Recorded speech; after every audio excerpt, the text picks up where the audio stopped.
Sudahkah kita mengenal Allah kita lebih dalam? Tuhan ingin mengajar hidup kita dari matanya Allah. Kita bukan melihat hidup ini dari mata kita. Kalau kita lihat hidup ini dari mata kita, maka kita akan kecewa. Saudara bisa lari dan kehilangan pegangan. Tetapi saya mau saudara melihat semua apa yang terjadi dalam hidup kita dengan matanya Allah. Kita akan membaca Mazmur 126 ayat 1 sampai 6. Mazmur 126 ayat 1 sampai 6. Nyanyian siarlah ketika Tuhan memulihkan keadaan Sion, keadaan kita seperti orang yang bermimpi. Pada waktu itu mulut kita penuh dengan tertawa dan lidah kita dengan sorak-sorai. Pada waktu itu berkatalah orang di antara bangsa-bangsa, Tuhan telah melakukan perkara besar kepada orang-orang ini. Tuhan telah melakukan perkara besar kepada kita, maka kita bersukacita.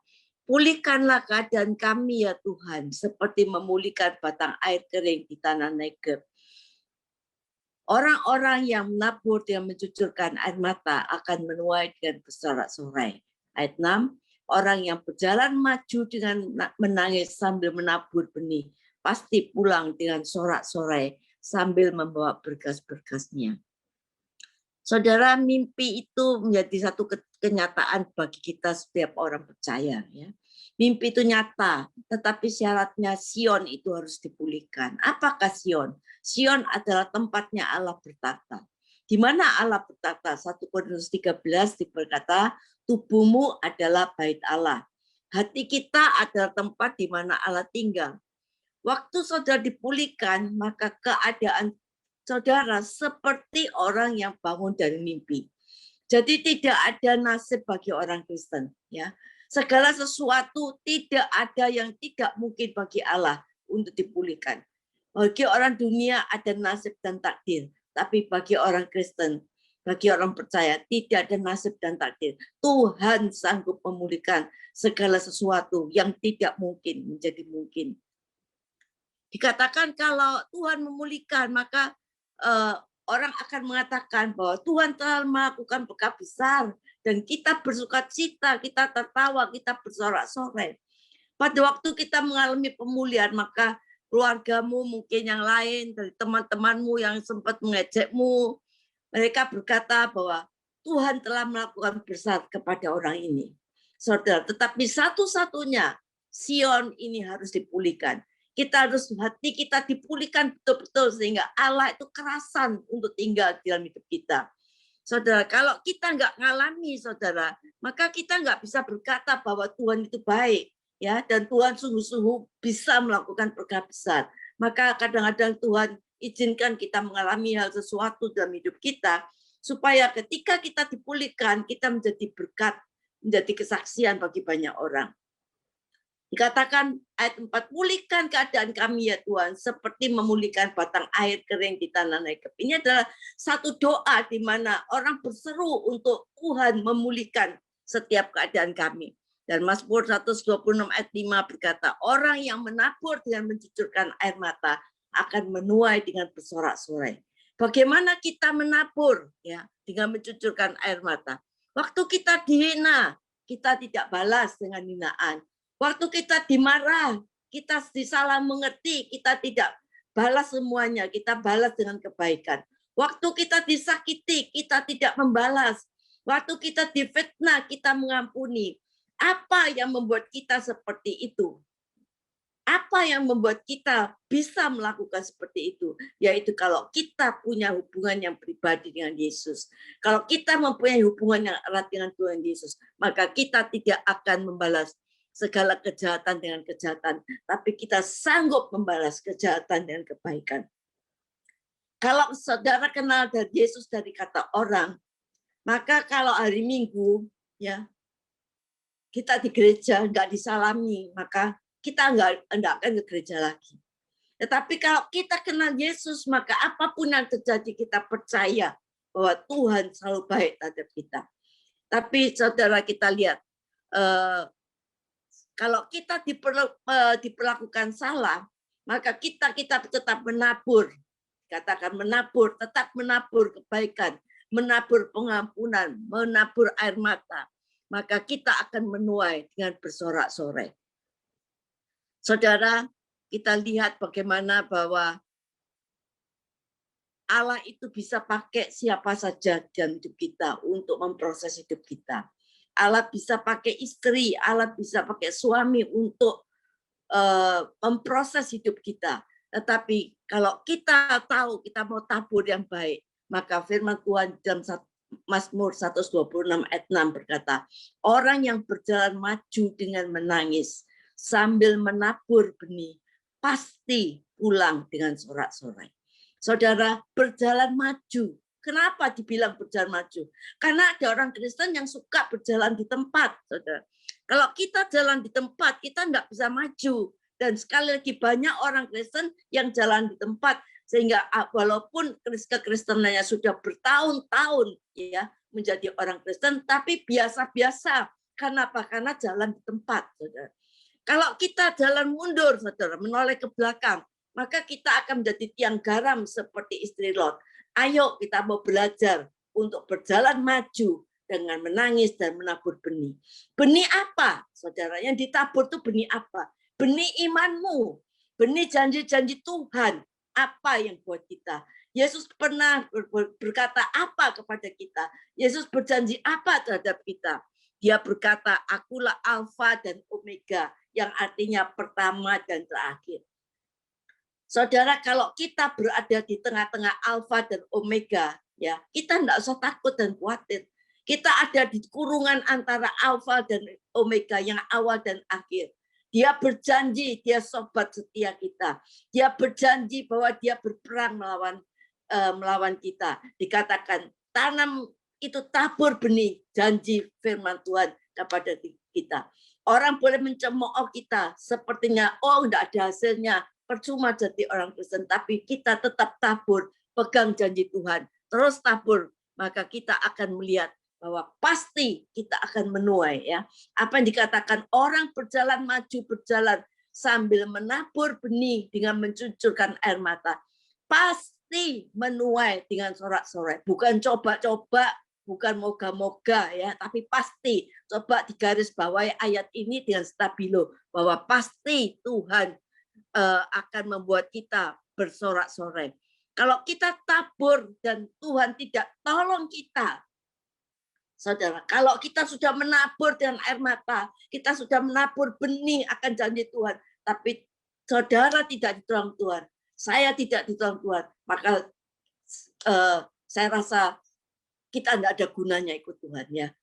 Tapi kalau kita tabur yang baik, Tuhan berkata, pasti Tuhan akan menolong kita. Ini satu Mazmur 126 ini merupakan satu ayat emas saya, di mana saya menghidupi firman ini, ya. Waktu rumah tangga saya kena badai kehancuran, Mazmur 126 ini salah satunya menjadi emas, ayat emas saya, di mana waktu hati saya sakit, hati saya susah, saya cuma diam, saya tidak membalasnya, ya. Saya cuma doa, pulihkan keadaan kami, ya Tuhan. Apa yang saya lakukan? Saya cuma berjalan maju sambil menangis, menabur benih, yaitu benih janji Tuhan pada saya. Apa yang Tuhan janjikan pada saya, bahwa orang yang mengandalkan Tuhan tidak akan dipermalukan. Saya berjalan, saya menangis, saya berkata, Tuhan, orang yang mengandalkan Tuhan, Engkau tidak akan pernah mempermalukan. Janji Tuhan pada saya, bagi Tuhan tidak ada mustahil. Saya tabur benih itu, saya pegang benih itu. Janji Tuhan bahwa Tuhan tidak mempunyai rancangan kecelakaan, tapi masa depan yang penuh pengharapan. Janji Tuhan bahwa Tuhan tidak pernah gagal. Saudara, janji Tuhan pada saya bahwa air matamu akan disimpan dalam kirbat Allah. Firman Tuhan mengatakan, jangan membalas kejahatan dengan kejahatan, tapi balas dengan kebaikan. Ya. Tabur terus benih itu, tabur benih itu. Dan akhirnya firman ini digenapi di dalam hidup saya, di mana rumah tangga kami boleh dipulihkan. Saudara, orang yang berjalan maju dengan menangis sambil menabur benih, pasti pulang dengan sorak-sorai. Saudara, seluruh keluarga besar saya, teman-teman saya berkata, sungguh Tuhan telah melakukan perkara-perkara besar atas hidupmu. Saudara, dikatakan 6 bersaudara daripada saudara-saudara saya dan 6 bersaudara. Seluruh saudara saya dan istri-istrinya berlutut mengaku Yesus adalah Tuhan. Dan mereka semua menjadi hamba-hamba Allah yang melayani Tuhan. Karena apa? Pasti Tuhan akan memberikan kita kemenangan yang besar. Saudara, kita harus taat akan firman Tuhan ini. Kalau kita lakukan Mazmur 126 ini, apapun keadaan kita, ayo kita menabur benih, maka pasti Tuhan akan memberikan kemenangan pada kita. Saudara, waktu bangsa Israel harus mengelilingi Yeriko. Yeriko ini bangsa kafir. Yeriko ini orang-orang yang jago perang. Mereka baru dengar Israel baru dibebaskan, mujizat besar. Mereka bisa menyeberang sungai Yordan. Sungai itu terbelah. Terdengar berita itu sampai ke Yeriko. Dan bahwa Allahnya orang Israel itu hebat. Dia sudah membawa tentaranya dengan kemenangan. Kota-kota di sekitarnya sudah dimusnahkan semuanya. Sekarang giliran Yeriko. Lalu pengumuman ketat ya bahwa seluruh tentara siaga dipersenjatai menjaga tembok Yeriko itu. Lebar tembok itu setebalnya begitu rupa sehingga kereta berkuda bisa jalan di atasnya. Saudara, begitu tebalnya tembok Yeriko itu sehingga kereta berkuda bisa jalan di atasnya. Waktu mereka sampai di sana di dalam perkemahan Israel, Yosua tanya sama Tuhan, Tuhan, apa yang harus aku lakukan untuk meruntuhkan tembok Yeriko ini? Sebab mereka pikir bangsa ini mereka sudah siap untuk berperang. Saudara, waktu Yosua minta petunjuk Allah dan Allah bilang, perangnya kali ini beda, yaitu perangnya tanpa suara, artinya diam. Ya. Diam tanpa suara, baris kelilingi tembok itu. Waktu Yosua bilang sama tentaranya bilang, enggak salah, ini kita disuruh diam ini, dia bilang gitu. Tapi Yosua tahu persis harus diam. Kamu tidak boleh bersuara. Waktu mereka diam tidak boleh bersuara, di atas tembok itu berdirilah orang-orang Yeriko yang melihat mereka, saudara. Mereka rasanya ingin sekali menahan emosi untuk terdorong emosinya untuk bersuara, tetapi ini Tuhan latih mereka harus taat untuk diam, melakukan mengelilingi tembok Yeriko itu dengan diam. Saudara, waktu mereka kembali ke perkemahan, mereka menangis di kemahnya, Yosua pun menangis dan dikatakan Tuhan kenapa mesti diam. Kan di Mazmur ditulis tanganku dilatih untuk berperang. Ini bangsa yang dilatih Allah sendiri. Kenapa sekarang disuruh diam? Saudara, sampai hari kedua, hari ketiga, hari keempat, hari kelima, mereka berjalan mengelilingi sampai hari ketujuh. Barulah mereka boleh bersuara. Dan ketika mereka bersorak-sorai, saudara, maka runtuhlah tembok itu. Saudara, setelah mereka bersorak-sorai, sorak-sorai mereka itu sorak-sorai memanggil Allahnya, sorak-sorainya bersyukur atas segala perbuatan Tuhan yang dahsyat.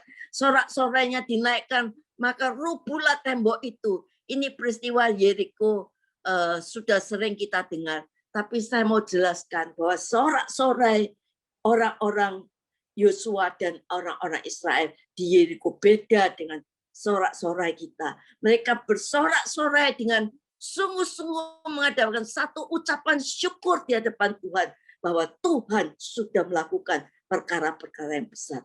Saudara, ini suatu saat ini bisa kita lakukan, ya. Keadaan ini bisa, ketaatan ini bisa lakukan kalau kita sudah bertemu dengan Yesus. Pasti kita pulang akan membawa sorak-sorai. Oleh karena itu biarlah firman Tuhan malam ini ya biarlah menjadi satu kurios di dalam pribadi kita. Ya, kalau kita bersandar pada kursi kita akan hancur. Kalau kita bersandar pada kedudukan kita akan hancur. Kalau kita bersandar pada uang kita, satu saat uangmu berhenti berbicara.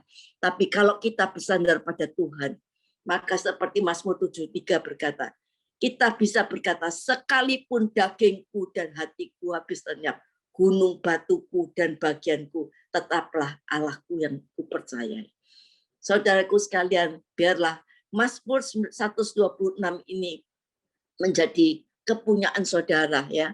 Dan sungguh-sungguh saudara renungkan Mazmur ini, maka saya percaya apabila saudara dalam masa-masa yang sulit, lakukan, taati apa yang dikatakan Mazmur ini.